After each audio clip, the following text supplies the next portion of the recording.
को जब तक हम जानेंगे नहीं तब तक भजन का मर्म को नहीं जान सकते हैं। क्योंकि आज का जो समय है हम सबों के लिए बहुत बड़ा बहुमूल्य समय है। यह समय फिर कल नहीं होगा, क्योंकि सदगुरु कबीर साहब इस धरती धरातल पर बार बार हर युगों युगों में आकर के सोए हुए मानव को जगाने के लिए बार बार उनको इस धरती धरातल पर आना पड़ा। और सदगुरु कबीर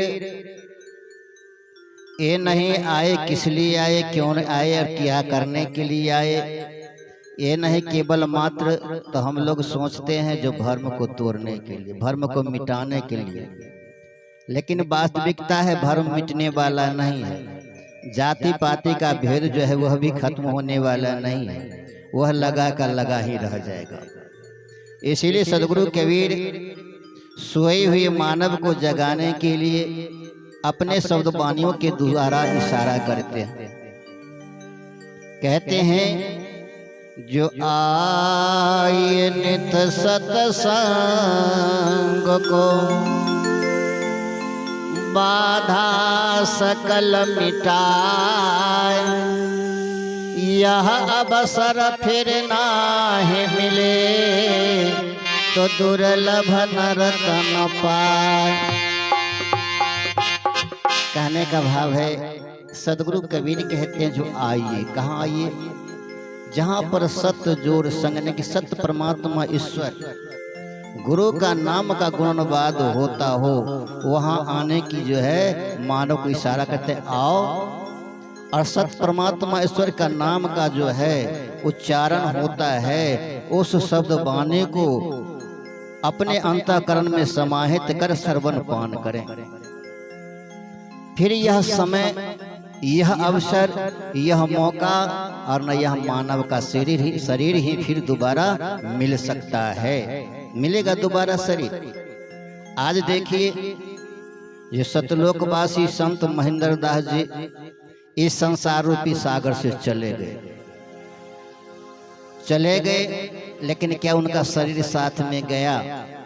शरीर भी छोड़ करके चले गए। जो पत्नी थी वो भी साथ छोड़ दी, वो भी साथ में नहीं गई।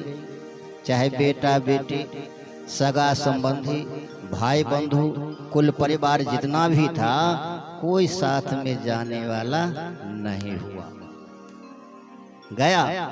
तो जिस प्रकार से हम आए थे अकेला, और अकेला ही जाना पड़ेगा। इस संसार में जब तक हम लोग हैं तो स्वार्थ के वशीभूत हैं, स्वार्थ में हैं, लोभ के जाल में फंसे हुए हैं। सदगुरु कबीर कहते हैं जो यही दुनिया की यही सब रीति, स्वार्थ लाग करहि सब प्रीति। स्वार्थ के कारण हम लोग प्रीत कर प्रेम करते हैं। ये मेरा भाई है, ये मेरा भौजाई है, ये मेरा बेटी है, ये मेरा बेटा है, ये सास है, ससुर है, माता और पिता है। और जब समय होता है तो न माता है, न पिता है, न बेटा है, न बेटी है, न सगा है, न संबंधी है, न कुल है, न परिवार है। कोई है? कोई नहीं है। इसीलिए सदगुरु कबीर ने मानव को इशारा करते हैं जो सावधान हो जाओ, सचेत हो जाओ, सजग हो जाओ।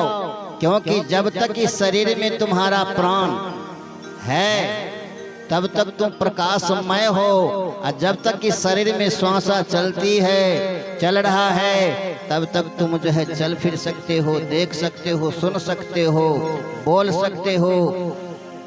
और जब यह श्वास रुक गया तो आंख बंद, डिब्बा गायब हो जाएगा। उसको क्या कहते हैं? मृत्यु हो गया। अब ये नहीं है। अब मृत्यु जब हो गया तो उस मृत्यु को क्या करते हैं? कभी कहते हैं यह भूत हो गया, इसमें मत सटो।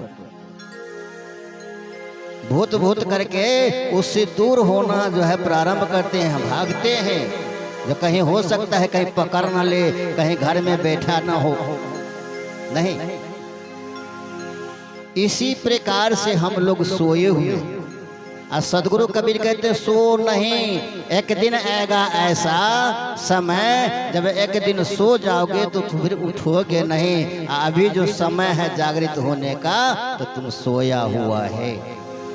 सोने का तात्पर्य अलसाया हुआ है। आलस काम किसान को नासे, विद्या नासे बासी भात, अब फूहर नार पिया को नासे, चोर के नासे दब्बा।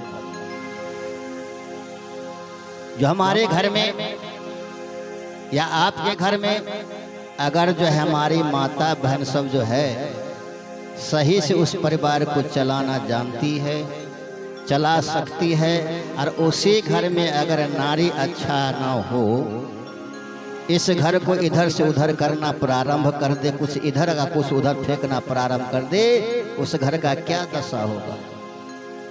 इसीलिए सदगुरु कबीर कहते हैं जिसका दिशा सही है उसका दशा बदल सकता है, और जिसका दशा सही नहीं है उसका दशा बदलने वाला नहीं बदल सकता है।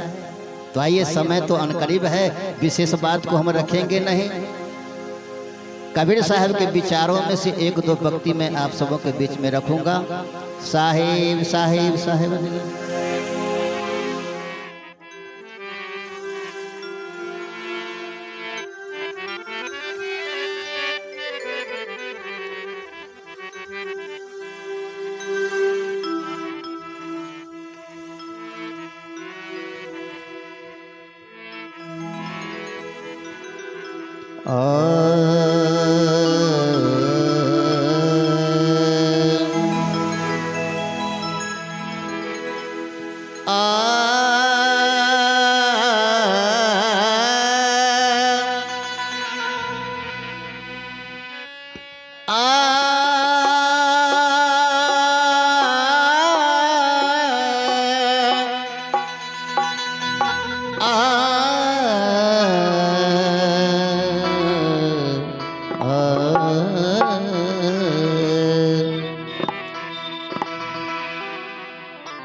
वंदो सत्य सुनाम प्रभु,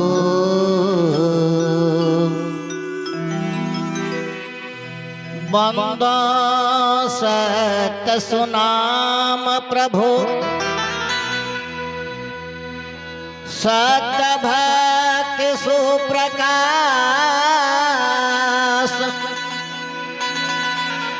सदगुरु चरण सरोज रज,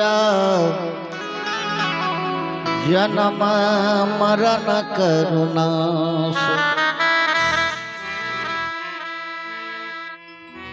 बंदो चरण कमल तब, बंदो चरण कमल तब, कृपा सिंधु गुरुदेव,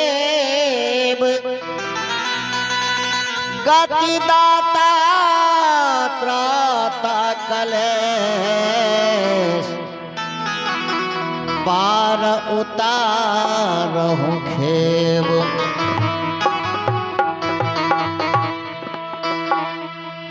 सत कबीर दयाल प्रभु,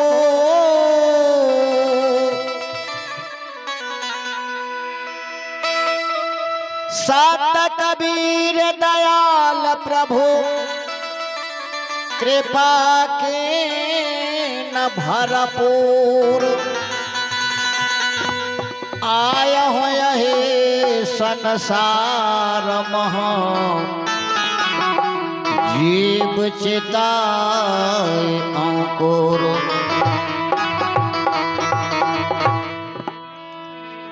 साधु रूप धरि आया किन्नहु शब्द पुकार, साधु रूप धरि आया किन्नहु शब्द पुकार, चेतहु असतन पाय के करहु बचन स्वीकार। बोलिए सदगुरुदेव की। परम पूज्य विश्व वंदनीय सदगुरु कबीर साहब, आदरणीय आगंतुक संत महापुरुषों, समारोह में पति सजनों, धर्मशील माताओं एवं बहनों, नौजवान साथियों, बच्चे एवं बच्चियां, बड़ी सौभाग्य की बात है जो दरभंगा जिला के अंतर्गत डहवा ग्राम की पावन धरती पर संत रमेश दास जी दोनों भाइयों के द्वारा आज यह सदगुरु ज्ञान सत्संग समारोह का आयोजन किया गया है। यह समारोह क्यों और किस लिए किया गया?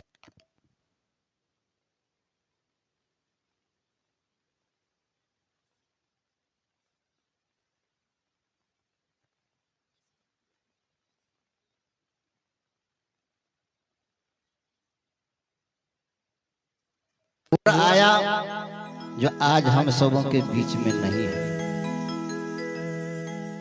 क्योंकि एक न एक दिन सभी को इससे संसार से जाना है पड़ता है, कोई रहने के लिए नहीं आया है। सदगुरु कबीर कहते हैं जो आए हैं सो जाएंगे, राजा रंक फकीर, एक सिंहासन चढ़ चले एक बंधे जंजीर।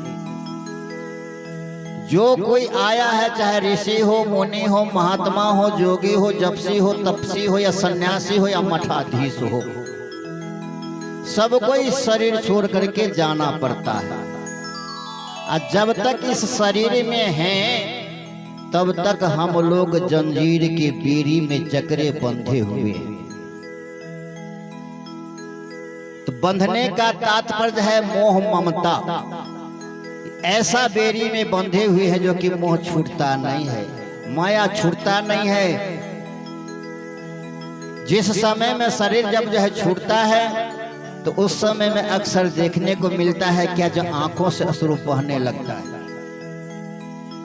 अश्रु बहने का तात्पर्य है जो कहता है क्या, अब माया छूट रहा है, माया छूट रहा है। उसी माया के फेरे में पड़ने के कारण हम लोग बंधे हुए हैं। और संत महेंद्र दास जी को या दफना दिए होंगे, या नदी में बहा दिए होंगे, या अग्नि में जला दिए होंगे। मानव को तीन ही तो गति है, चारों फेंको या जला दो। लेकिन जलाने में भी दोष पाया गया है, जलाने से भी दोष है, क्योंकि प्राण आत्मा निकलने में, इस शरीर को छोड़ने में 72 घंटे का समय लगता है। और 72 घंटे के समय में जब प्राण निकल गया तो शरीर फूल जाता है। अगर वो शरीर नहीं फूला और उसी के बीच में आप जो है संस्कार कर देते हैं, जला देते हैं, तो उसमें 10वां प्राण धनंजय रहने के कारण जितना भी श्मशान में गया जलाने के लिए या संस्कार देने के लिए, सबको दोष लग गया, सब दोषी हो गए। वेद कह रहा है, मैं नहीं कहता हूं, आप कबीर साहब नहीं बताए हैं। आपके ग्राम में भी पंडित लोग होंगे, नहीं होंगे सो बात नहीं है। तो उसमें 72 घंटे के बाद शरीर छाट के, तो उसके बाद हम लोग क्या करते हैं, ये 4 दिनों के बाद कहते हैं चलो सरझप्पी कर देंगे, सारा को झांपने के लिए जाते हैं। और सारा को झांपने के लिए उसमें क्या ले जाते हैं, गाय का दूध ले जाते हैं, महापात्र पंडित को बुला लेते हैं, एक तुलसी का पौधा भी ले जाते हैं।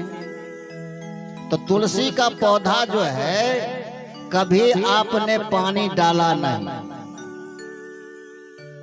तुलसी का पौधा में आपने कभी पानी को डाला नहीं। अब मर जाने के बाद आपने जो है उस सारा पर जाकर के और उस पर तुलसी का पौधा रोप देते।